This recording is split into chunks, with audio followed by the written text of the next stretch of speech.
utumo tumani Itoophiyaa Saudi cufee Saudi minilik nurraan cufne Saudi Haile Sillaasee nurraan cufne Saudi Mangistuu Haile Maariyaam inni ilma namaa qabee mana daabboo keessa gubaa ture nurraan cufne akkamitti Dr. Abiy nurraa cufe jedhee kan iyyu tokko ana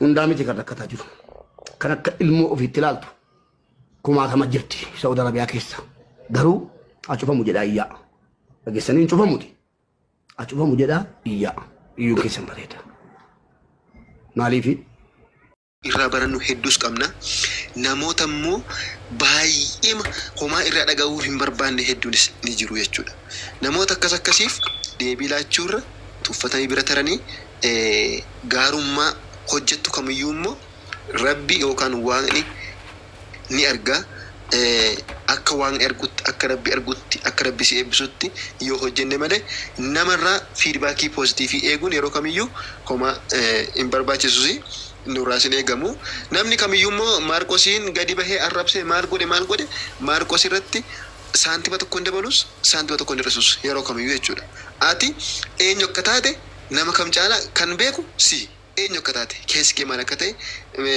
beekumsi kee dandeettiin kee ga'umsi kee maal akka ta'e maal keessa tarteellee akka har'a geesse si caalaa namni si beeku hin jiru situ of beeka jechuudha namni yoo si leellises yoo gadi si buuses yoo ol si baases wanna tokko cee sirratti dhiibbaa godhu homaallee akka hin qabaanne wanni kamisti akka dhagaame yaada yaa jalqabaarraa kaasiin hubachaan ture saawun dheeres na of galcha kana jechuun galatoomi waa tokkotu jira beekta sooshaal miidiyaa kanarratti yeroo tokko waa baay'ee dhiifnee bira dabarraa bakkatti waa suutumatti dhaggeeffattee bira darbuu ni jirta bakkatti immoo dirqama deebii kennuun sirra jiru ni jira sigalee like asirratti kan ol beennu nuti riyyanii ijoollee Oromooti hundi keenya olmoos umuriin keenya wal fakkaata garuu kolkolleen tokko callumattee waa akkuma jazbaa asirra deemtee waa namaan jettu kanaaf deebii kennuun barbaachisaa jechuun yeroo tokkosi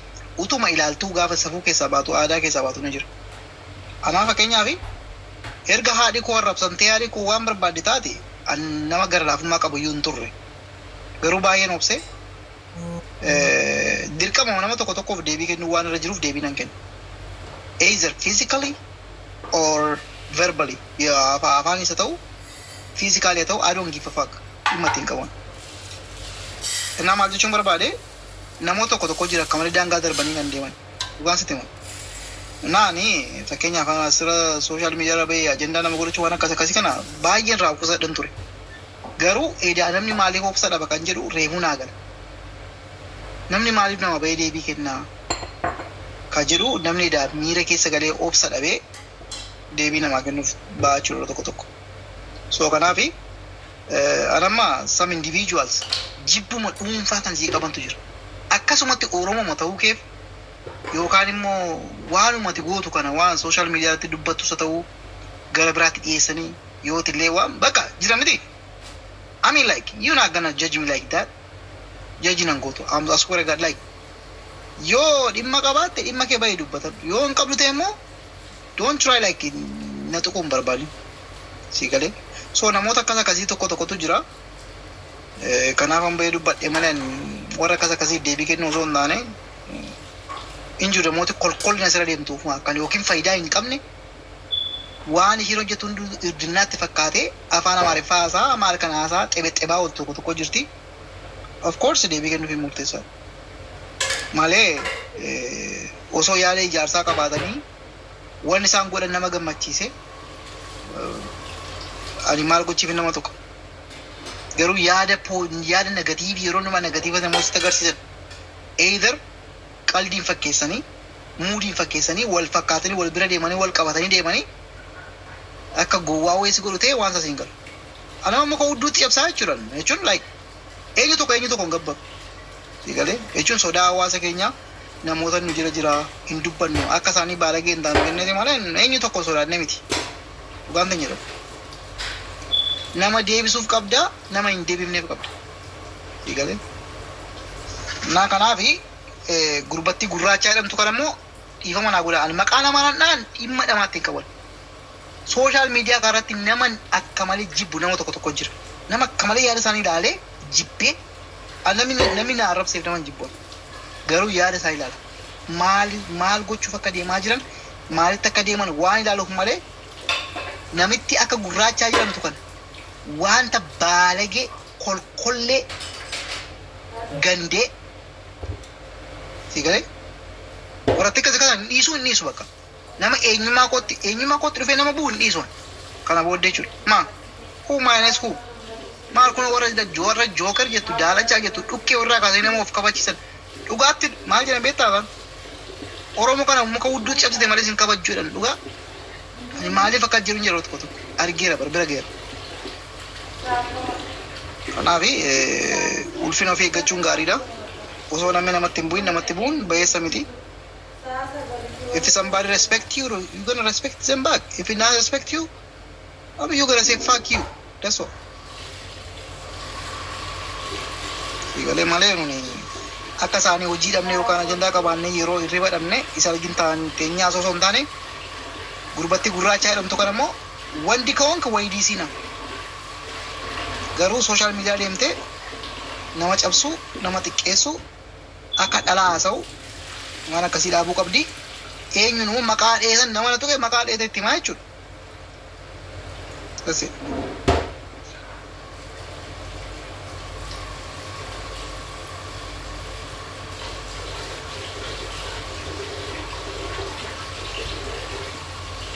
Masih galee jira xiqqoo.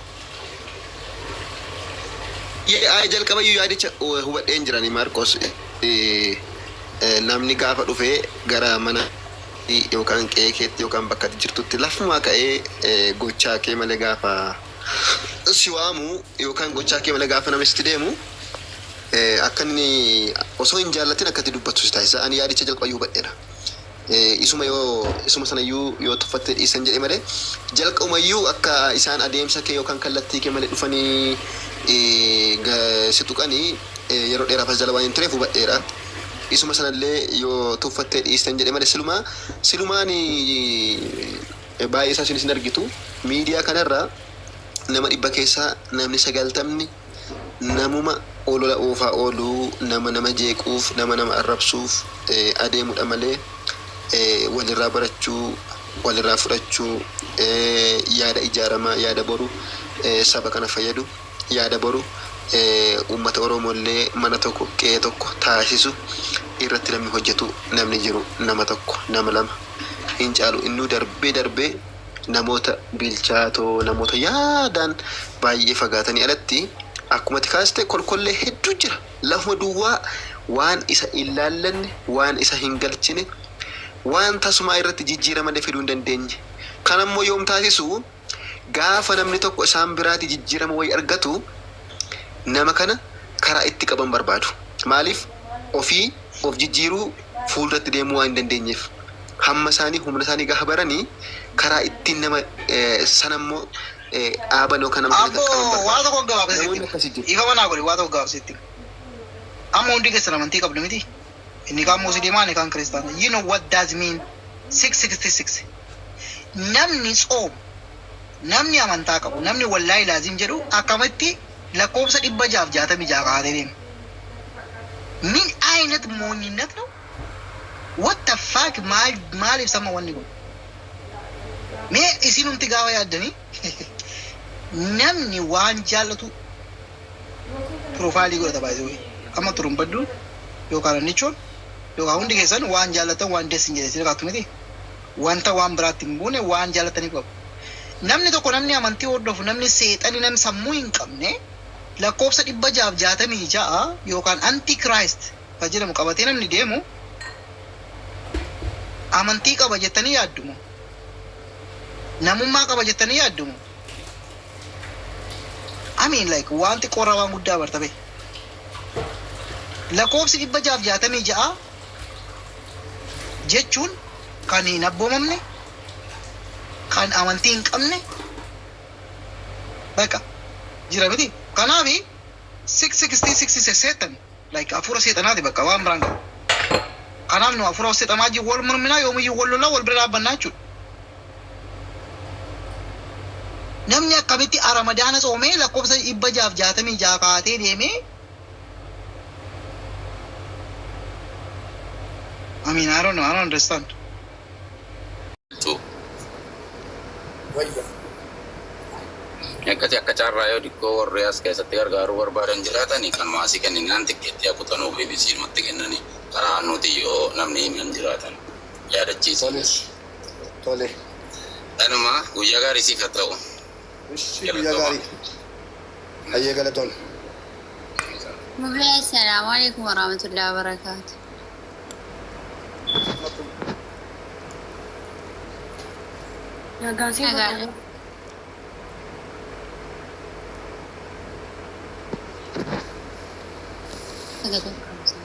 Sagalee kee jiru.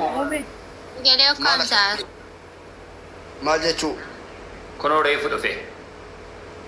Maal jechuu beetan? Mubee. Oo.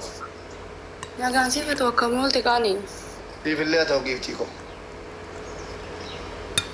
Maal hubannaati mucaa wayii tokko si yaafatti baay'ee rakkina guddaa keessa jirti mubee viidiyoo jedheefiin ture si bira naan geenye fakkaata.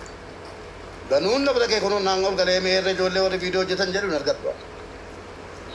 Ijoollee taaptaap godhi argitee haa ta'u yookiin deemi yookiin taaptaap godhi. Koppiliin sheer godhi mana keeti manni kun. Tokko ana barkan viidiyoo hojjete mubee. Mubee. Qalladati.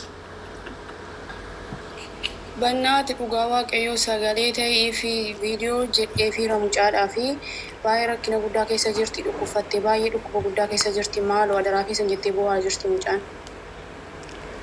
Warri viidiyoo saarii baay'ee dhukkufattee dhukkuba guddaa keessa jirti. Dhuftanii callisanii natti himinaa lakkoofsa biiroo yoo qabaattan malee jechuun nageessa nuti sirriimaan godha. Siin daddabeera. Mubee dhaggeeffadhate mucaan biiroo keessaati gaafa dhukkubbitti ammaatu gadi ishee hariyaanii beektee karaarra jiraachaa turte namatu karaarraa ishee kaasee amma ammaatti ishee deeggarsa godhaafii jira beekta. Ani mucaan liibiirra dhufteetu bilbila mubeen alaadhu maal bilbila waliin argadhu nabee jettee jennaan viidiyoo siin hojjedhu ani bilbila isaan qabuun jedhe guyyaa meeqammoo mana kee dhufee nag seensisi jennaan na seensisuu hin dandeenye mubee. Nggak video nanti sam. Ni nam fida shi. Buzee jedhamti. Ayyeen tala naa fidis. Baay'ee qashii moodha ni bilbilaa. Bilbilee fide.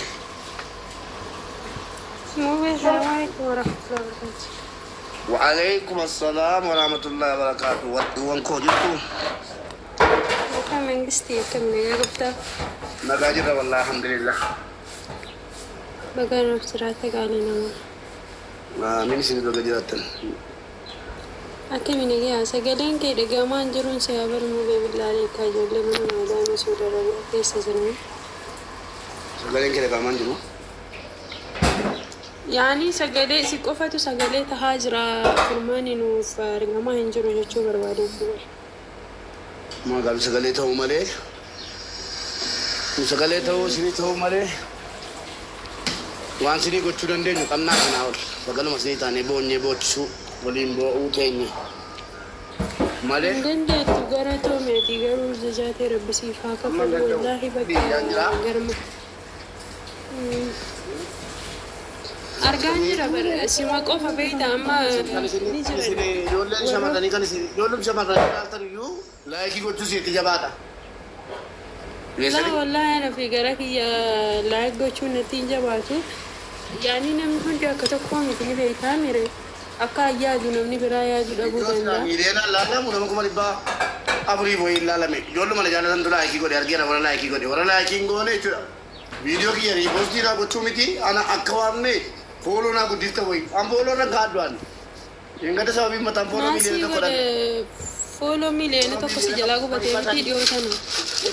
Namni meeqa baatee taa'u footoo miiliyoona tokko fooloo miiliyoona tokko kuma dhibba sadii dibbiin godhee kanan gube sagalee isinii ta'u. Isinoo yoo laayik goone mucaan kun fooloon isaa hin dabalaa nama bira ga'a jettanii jechuudha.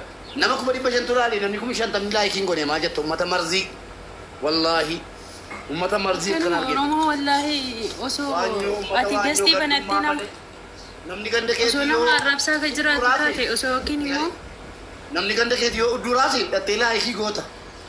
يرونا مسكالي سيتي سكالي كي لا جبات كرسي المو كرسي oswaati nama famous takkasirraa mataa garagalchitee arrabsaa ka jiraatu taate even kan ilaalame caalaa laayikiitu ni baay'atanii beeytami garuu sagalee ati namaaf taatu dhukkubsataa sagalee taatuuf rakkataati sagalee taatuuf namni laayikii hin gollu kun seeruma Oromootii walirra hin gallu garuu ijoolleen keenya akkaan dararamaa jiranii akkaan rakkachaa jiran. وعليكم السلام ورحمة الله وبركاته. الحمد لله. أنا كاجر دبي دلالة سكوتو nama dira biara fida jere nan kuma di basadi kuma di lama fi torbata na rawdate biza guya sadi na erge amma mo ari ti dawa do sirkina ranka politico no wankara rasani jolle mana madam itira katte male wankara ra masan ko ga okay agale to de motor be to ko yashini boda sagale nanta jolle ora berinya tame ati man ko mana rakata tigara mutawum beta politico Mube assalamualaikum. Waalaikumsalam. Koin anu nau. Politico. Mube assalamualaikum. Waalaikumsalam. Koin anu nau. Politico. Aku sakena jin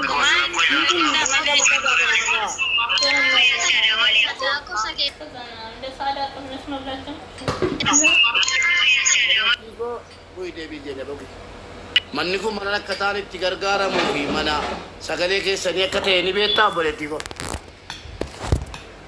Zeenaba manni kun mana rakkataan itti gargaaramu ta'uu ni beektaa Himbera anu kan ma dhufe sibir manni kun mana rakkataan itti gargaaramu ta'uu ni beektaa Durrii kanaan Himbera anu kan ma dhufe gargaarte qabdaa kanaan dura mana kanatti rakkataa gargaartee beektaa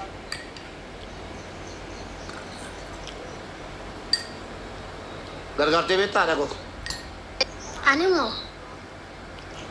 mana kanatti rakkataa gargaartee dhago animo eeyyaati mana kanatti rakkataa gargaartee animo eeyyaati